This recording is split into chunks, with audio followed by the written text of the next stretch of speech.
La educación es la clave para la construcción de una paz sostenible.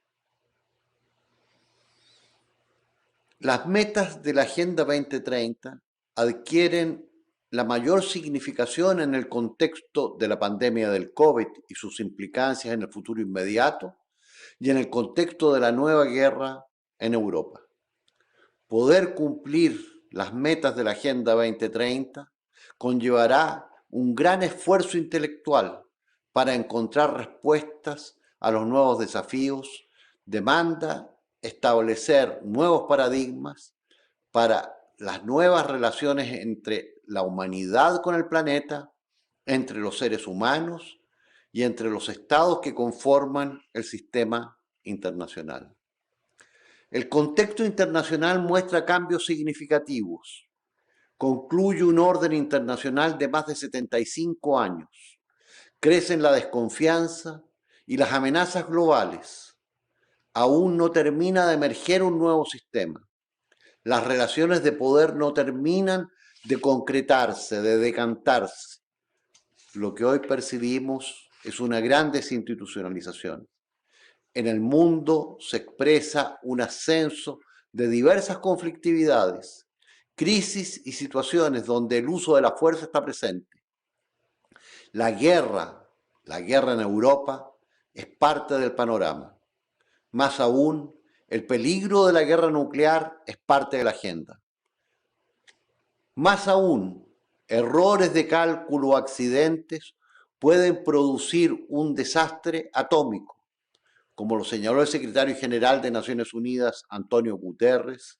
Estamos a un error de cálculo de la aniquilación nuclear, de la desaparición de la humanidad.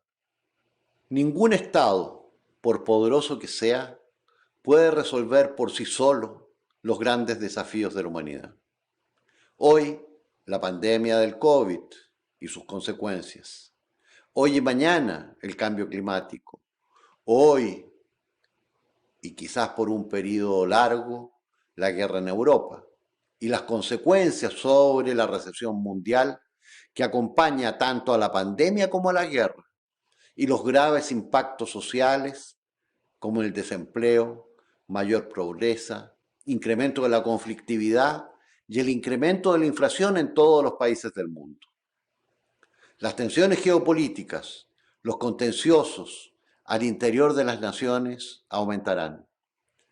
Las consecuencias sobre los derechos humanos, las libertades civiles, la transparencia y el pluralismo y la cooperación pueden conllevar a graves retrocesos.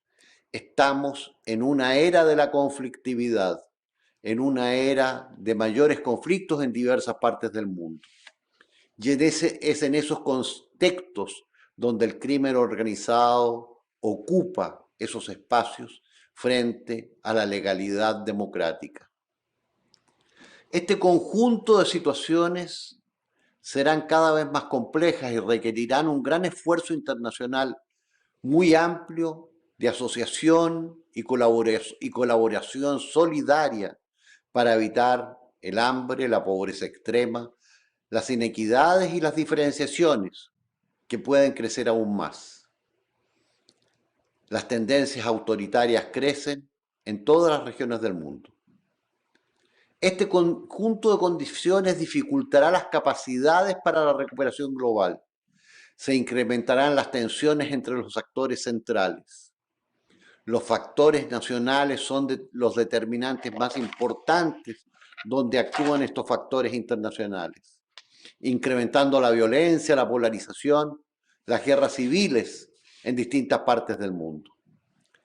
La falta de visión, de liderazgo global, la ingobernabilidad, la carencia de instituciones efectivas, dificulta la contención y transformación de los conflictos. Las instituciones globales son débiles. Las instituciones nacionales están carcomidas por la corrupción. El crimen organizado se infiltra en ellas y una mala gestión pública sirve de acicate para agudizar todos los conflictos. en ciclos recurrentes. Hace 40 años, la Asamblea General de Naciones Unidas estableció la Universidad para la Paz, colocando la educación de alto nivel como herramienta esencial para contribuir al establecimiento de una paz sostenible. Cambiar en la mente de las personas, demandar en los espíritus y en los corazones, transformar los conflictos, está en el centro de la misión de la Universidad para la Paz. Educar para la prevención, desescalar los conflictos, está en el punto central de las actividades de la Universidad para la Paz. Todos somos corresponsables de construir los derroteros de la paz. Las acciones de la humanidad están inhibiendo y contribuyendo al calentamiento global y al cambio climático. El progreso global se resiente. Los peligros para la humanidad son cada vez mayores. Se está destruyendo la vida en el planeta. Nuestra casa común está en peligro. No solo la biodiversidad, sino la propia existencia de la raza humana. Es esencial romper con este patrón de comportamiento. La ausencia de una educación fundada en valores democráticos, en el reforzamiento de los valores de la amistad cívica y de la concordancia, facilitan el autoritarismo. En la actualidad, la desdemocratización y el autoritarismo crecen en el mundo. Se producen y exacerban situaciones de miedo, polarización y xenofobia. Desde allí, las conflictividades e ingobernabilidades y la ausencia de estabilidad generan que la paz social se pierda, que la paz social se vea afectada. Es esencial recuperar la confianza en las instituciones.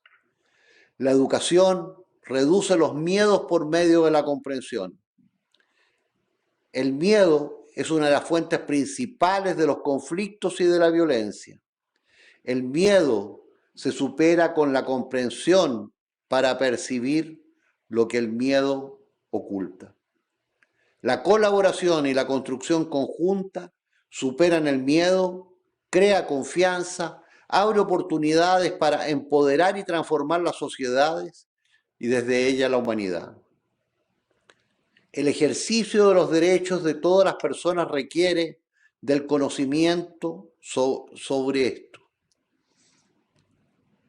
En contextos de estado de guerra, en contextos de ausencia de Estado de Derecho, deja de existir la posibilidad de ejercicio de los derechos fundamentales. Tampoco el acceso a la justicia. Allí prima el temor y la destrucción. Las guerras producen millones de desplazados, millones de migrantes. Ya son más de 70 millones de refugiados en el mundo. De estos, una parte significativa son los que han surgido de Ucrania, de Siria, de Venezuela. Necesitamos construir nuevos paradigmas. Necesitamos construir nuevas cartografías para comprender las relaciones en el mundo. Los cambios generados en los procesos de globalización, interdependencia, la revolución científico-técnica, la inteligencia artificial, la robótica, están demandando cambios en los paradigmas, cambios en las formas de pensar que nos dejaron anclados en la Guerra Fría. Necesitamos superar esas formas de pensar. Necesitamos pensar en el diseño de nuevos bienes públicos. Este conjunto de procesos demanda aprender a aprender, aprender a desaprender, a volver a aprender. En contextos de paz, los peligros sobre los derechos humanos se ven muy limitados. crece la oportunidad de protección de los derechos humanos. Cuando la paz avanza, también avanza el desarrollo. Si queremos la paz, debemos trabajar por la paz. Esta es una tarea asociativa multilateral, imposible de ser desarrollada en el retraimiento en los marcos nacionales. Se requiere la cooperación internacional. Debemos desarrollar conceptos y nociones complejas frente a los complejos desafíos y amenazas transnacionales y globales que emergen del sistema internacional. La cooperación es un elemento esencial. Debemos aprender a repensar la solidaridad en todos los ámbitos, nacionales y globales. Los recortes en el presupuesto en el norte, que se dirigen hoy día a la carrera armamentista, no ayudan. Ponen en riesgo vidas no solamente allí, sino también en el sur global. Las posibilidades de cooperación disminuyen. De allí que sea necesario educar en la cooperación y hacer cumplir los compromisos en el mundo en desarrollo. La única forma de superar esta crisis de multinivel, de amplio espectro, es sobre la base de la Asociación Global Planetaria. El futuro depende de cada uno de nosotros, de nuestras decisiones, de nuestros compromisos personales con la Agenda 2030 y cada uno de los ODS. En particular, el ODS 16 que conlleva la paz. Todos y cada uno de los ODS arrojan miradas nuevas sobre la paz. Si queremos avanzar, necesitamos educarnos. Si quieres la paz, debemos educar para la paz. Si queremos la paz, debemos trabajar por la paz. Muchas gracias.